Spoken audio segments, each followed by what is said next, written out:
उनको अपनी ओर से बधाई देता हूं।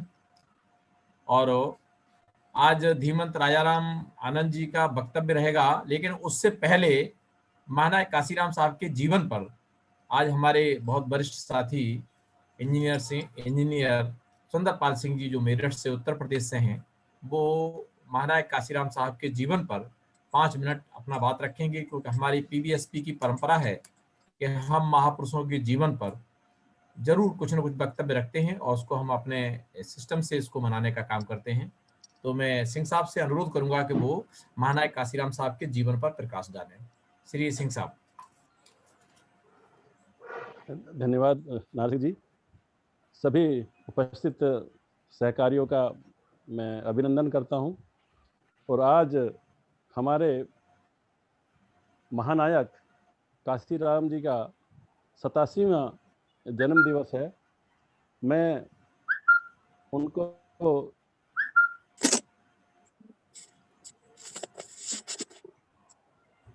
आपकी वॉइस सस्टेन हो रही है सर।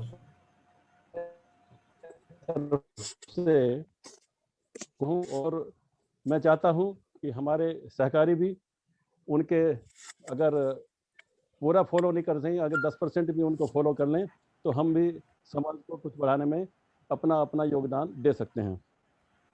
साथियों, 5 मिनट में मुझे बोलना है और मैं चाहूँगा कि मैं ज़्यादा से ज़्यादा चीज़ें कवर कर लूँ। साथियों, महानायक काशीराम जी का जन्म 15 मार्च 1934 को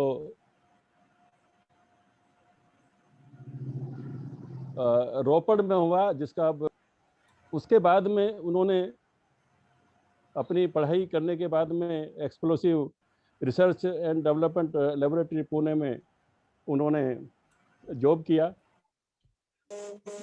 और 1964 में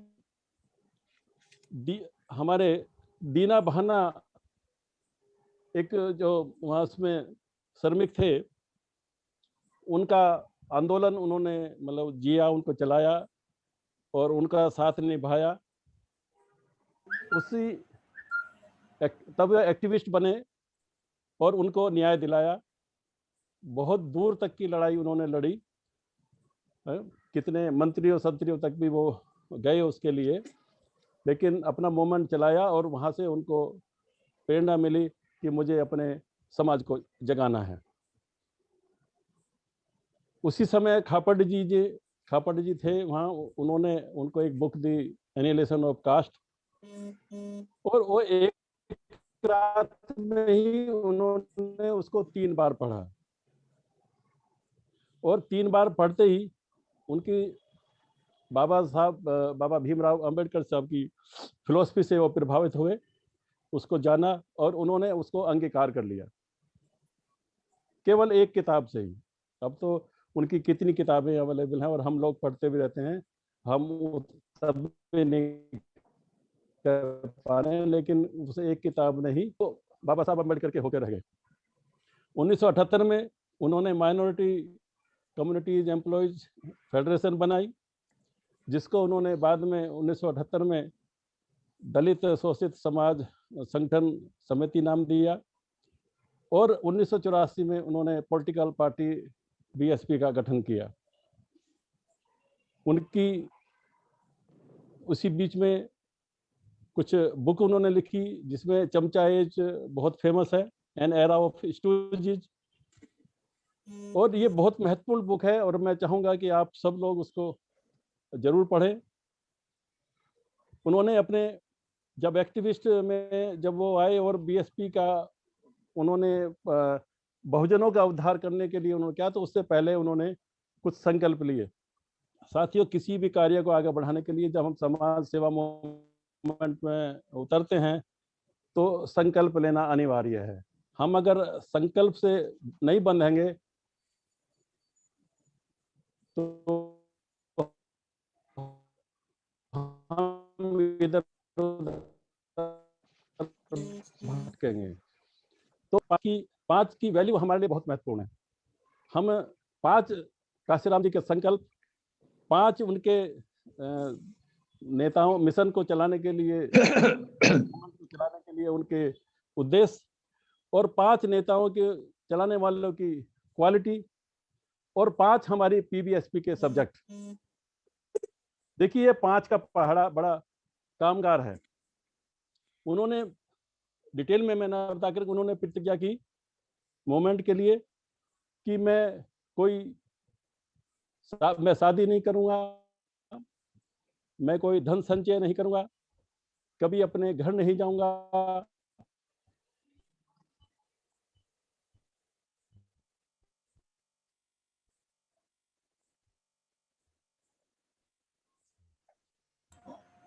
और मैं परिवार, भाई बहन और माँ बाप हैं, मतलब मेरा बहुजन समाज ही मेरा रिश्ता। तो उन्होंने अपने को पूरा का पूरा समर्पित गरीब, पिछड़े, माइनॉरिटी और इस को समर्पित कर दिया, और इस सबको मिला के उन्होंने एक बहुजन समाज की गठन किया।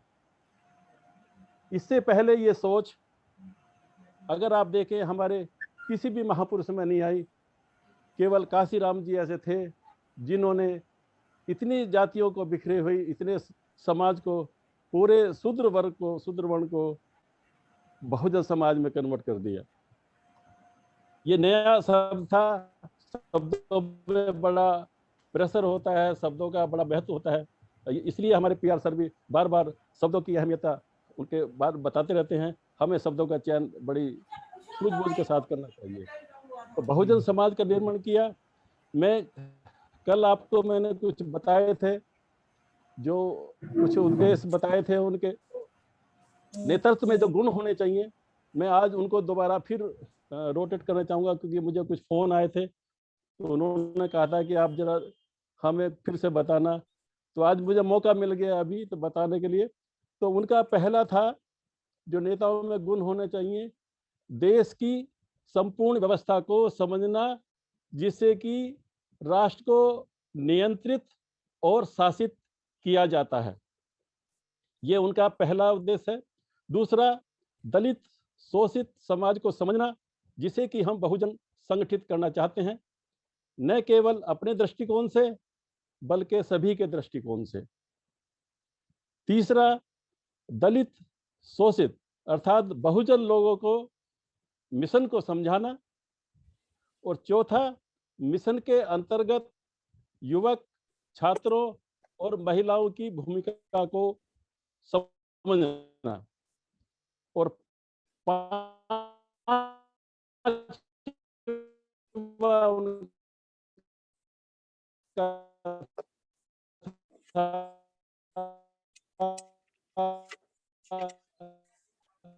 विचार कौशल से बल्कि अन्य सारी भाषा और चाहिए, जो ये काम पीबीएसपी बखूबी कर रही है।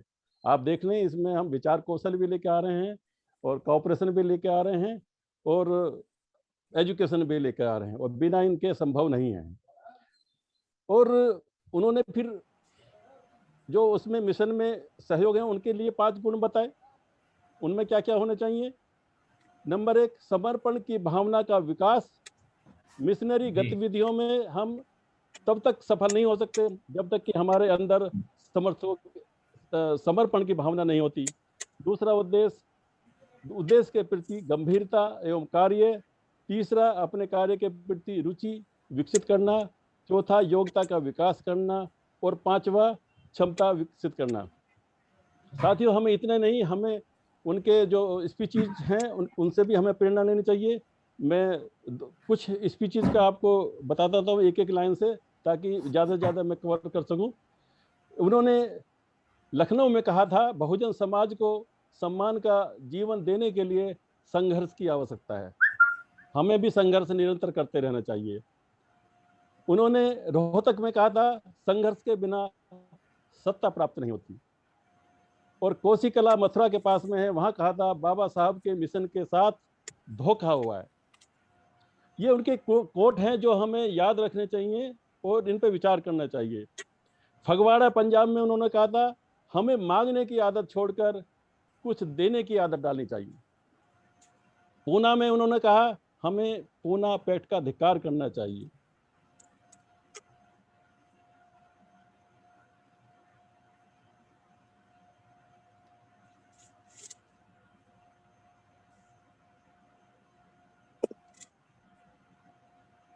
और गया में उन्होंने कहा बिहार में आज वही, और आगरा में कहा कसूर जमाने का है और जमाना चमचों का है, हमारे चमचा पैदा कर रहे हैं, हम नेता पैदा नहीं कर रहे हैं।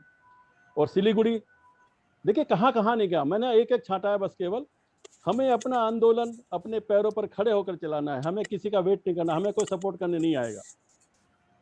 और पूना में ही एक बार फिर कहा उन्होंने, शक्ति के बिना कुछ नहीं किया जा सकता।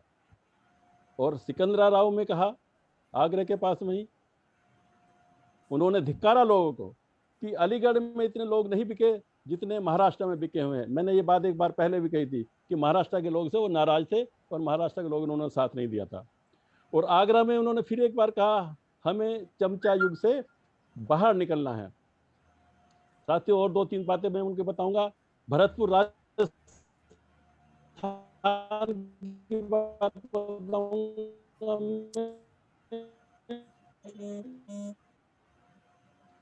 चमचा युग पूना पैक्ट की दिल्ली की आकांक्षाओं को पूरी करने में असमर्थ है। और शिलांग में जहां तक आप अलगाव में अकेले लड़ेंगे तब तक समस्याएं हल नहीं होंगी, इसलिए हमें संघर्ष संगठित होकर करना होगा। और दिल्ली में ही उन्होंने एक बार फिर कहा हमारे देश के संसद सही मायने में प्रतिनिधित्व संसद नहीं है, सांसद नहीं है, वो प्रतिनिधित्व नहीं कर रहे हैं। और मेरठ में भी उन्होंने मेरठ के लोगों को भी झकझोरा, दलित समाज के लोग बहानेबाज हैं। और ये कभी कभी हमारे पीआर सर भी कहते हैं कि हम बहाना मार देते हैं और हमारी चीज हम उनके अनुकूल काम नहीं कर पाते हैं।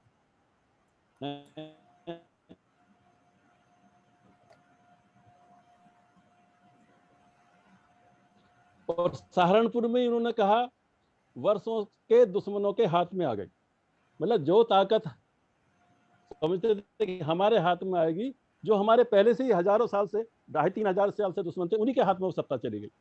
और साथियों फिर बहानेबाजों पर उन्होंने कटाक्ष किया कि बहानेबाजों, बिकने वाली आदत को बदलना आवश्यक है।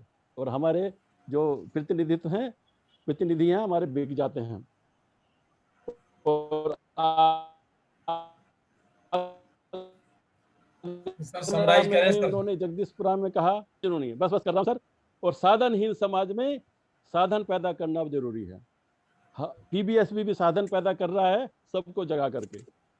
एक बात उन्होंने नारायणगढ़ में भी कही, हम मेहनत करके खाने वाले लोग हैं, फिर हम गुलाम क्यों हैं।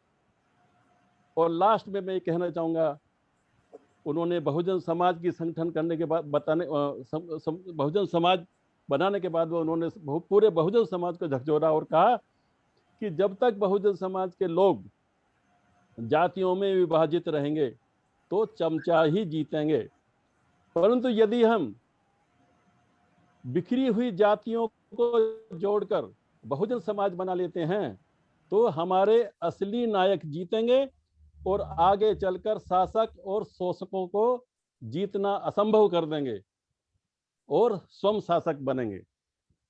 ये सब परिवर्तन का उन्होंने बताया। इन महत्वपूर्ण बातों को हमें याद करें। मैंने उनके माँ बाप के बारे में नहीं बताया क्योंकि उन्होंने माँ बाप को पहले ही छोड़ दिया। मैंने इसलिए नहीं बताया क्योंकि उनकी इंपॉर्टेंस अब कुछ नहीं है। जय भीम, जय भारत, जय काशीराम। थैंक यू बड़े भाई सुंदरपाल सिंह जी, आपने बहुत अच्छे तरीके से आपने